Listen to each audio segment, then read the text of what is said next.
पत्रकारितेत का आलो? मी नोकरी करण्यासाठी नाही आलो, मी पैसे मिळवण्यासाठी पण नाही आलो. मी तरुणपणी एक कविता लिहिली होती आणि मी माझ्या जगण्याचं कारण पक्कं केलं होतं.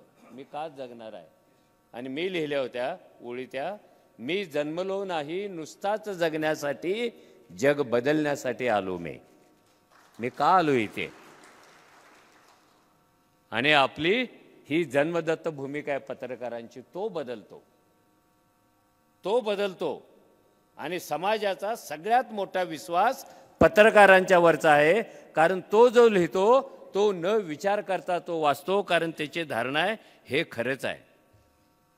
पण बदलत्या काळात सगळाच मजकूर असा वाचायला जात असेल ह्याची मी गॅरंटी देत नाही. काही वाचून सोडला जात असेल, काही न वाचला जात असेल, काही गांभीर्यानं वाचला जात असेल.